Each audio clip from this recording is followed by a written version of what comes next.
So continuing on with our discussion on objective 2.5 dividing polynomials.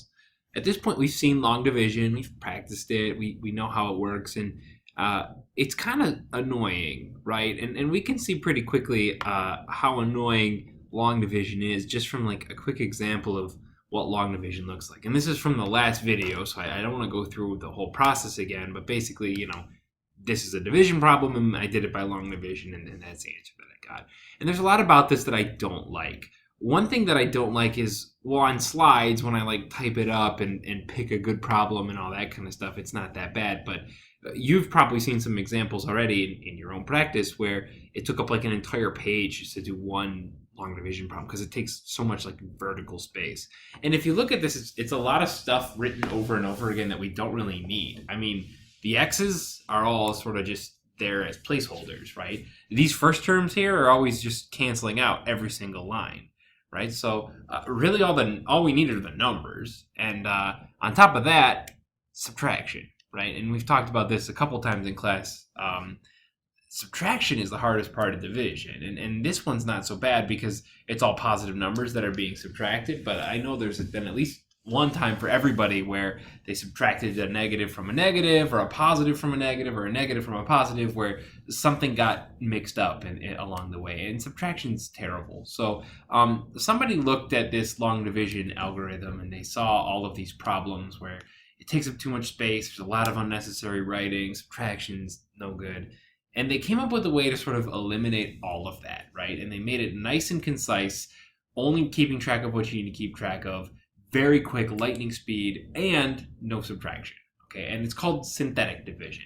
And what I'm actually going to do is I'm going to take this exact same division problem and I'm going to do it synthetically. So I'm going to do it without writing out all of the long division steps and see if you can keep track of what I am actually writing. Now, I kept the long division version over here so we can track sort of where the numbers are coming from in the synthetic version. It's really pared down, and if you don't know that it's division, you'll have no idea what I'm doing. So if you show this to someone who's never seen synthetic division before, they won't recognize it as actual division, okay? Because all we're doing is really just sort of taking this problem and cutting out all the extra stuff that we don't need to write down, okay?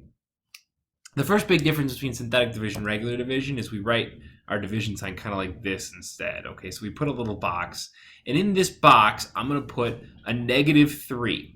Now, the -3 comes from this over here. What I'm dividing by is x plus 3. I switched it to a -3. Okay, so you might think, well, this is x plus 3. Why didn't I put a 3 there? I make it negative because if I make just this one thing negative here, I won't have to subtract anymore. I'll have to add everything, right? Because if you notice, we're always subtracting this 3 part here, this 14 minus 3, and then 45 minus the 3 times 11, right? So if I change this to a negative, suddenly I have no issue with that anymore. So that's the first thing, is I'm going to take this part over here, take this number, and make it a -3. Notice I lost the x because I don't need to keep track of the x at all. Now, next to the 3, I'm going to write these 3 numbers, 1, 14, and 45. And hopefully you can pretty quickly see where those come from. They're the coefficients of the polynomial I'm dividing into. This is a 1x squared, a 14x, and a 45. So I write those across like that. Okay. Now here's how the synthetic division process works. The first thing I do is I bring down that 1. So I bring that 1 down. And the reason why is because this right here is a 1x, right? It's always going to be the same coefficient as what's here. So I bring down that 1. Now, the alternating steps that you do here is multiply and then add. You take this 1, you multiply it by -3, and you write it there. Okay, so multiply first and then add. 14 plus -3 gives you 11. Now I'm going to multiply. -3 times 11 gives me -33. And then I add. -33 plus 45 gives me 12. Okay. And what you should notice from doing this process is that I have 1, 11, 12. Those are actually the same coefficients I got for my answer. 1x plus 11 plus 12 as my remainder, right? So that's actually my answer. 1x plus 11 plus 12 over x plus 3. Now, why this works, okay, is actually just because all I'm looking at are the numbers, right? So this is 1, 14, 45, just like 1, 14, 45. I know that this one this one right here comes from this one right here. Go away. This 11 right here comes from this 11 right here. This 12 right here comes from this 12 right here.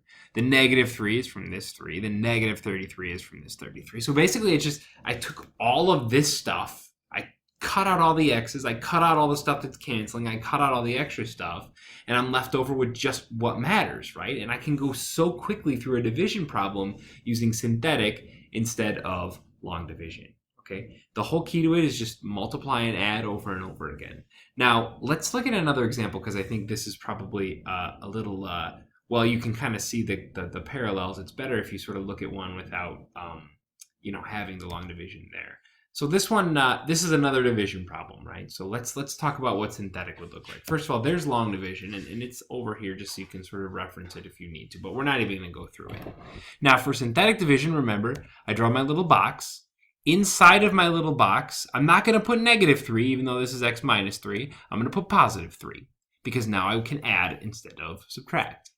Next to my little box, I'm going to put the coefficients here. 1, 4, negative 5, 5. 1, 4, negative 5, 5. I always bring down the first number first, and now I just alternate multiply and add. I multiply by the number in the box. So 1 times 3 gives me 3. Put that there. Whoops. And then add. 4 plus 3 gives me 7. I multiply. 3 times 7 gives me 21. Put that there. And then add. 16. 16 times 3 gives me 48. And then add. 53.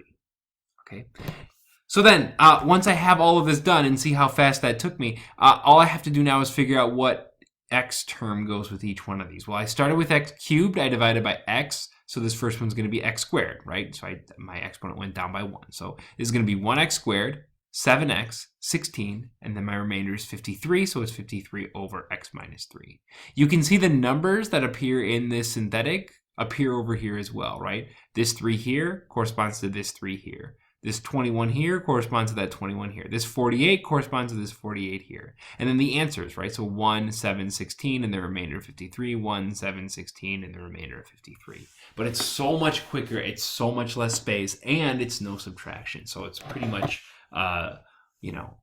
much more useful than long division when I can use it. Okay. Let's look at one more example just to sort of hammer this home because, it always helps to see one more. In this case, I have 5x to the third plus 6x plus 8 over x plus 2. So I'll draw my little box. Think about what goes in the little box. This is x plus 2, so I want the opposite of that. That's going to be negative 2. Now, next to the box, I'm going to write the coefficients of the polynomial up top. But remember, we saw an example in class where I had something similar to this where I'm skipping a term, right? So I have a cubic term and then a linear term and a constant term, but I skipped the quadratic term.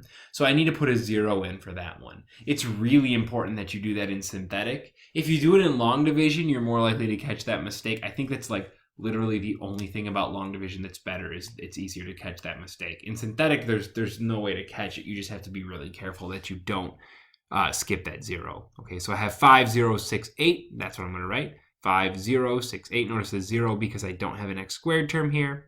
And now all I do is bring down the 5, and now I just multiply and add. 5 times negative 2 gives me negative 10. I add, gives me negative 10. Negative 10 times negative 2 gives me 20. I add, gives me 26. 26 times negative 2 gives me negative 52. I add, gives me negative 44. And then again, this is x cubed divided by x, so I'm going to start with an x squared. So it's 5x squared minus 10x plus 26 minus 44 over x plus 2. Look how fast. I went through 3 problems. It's only been 9 minutes. It took me like 20 minutes to do 2 of them in the last video. Okay, so that is synthetic division. As always, we will practice this extensively in class, and you'll have plenty of opportunity to ask me questions if you're still not sure about how it all sort of works out, right? But as long as you know, it's sort of just like know where to put the numbers and then multiply and add, and you should be in good shape. Okay, that's all I have to say. Nice short video. I'll see you guys tomorrow.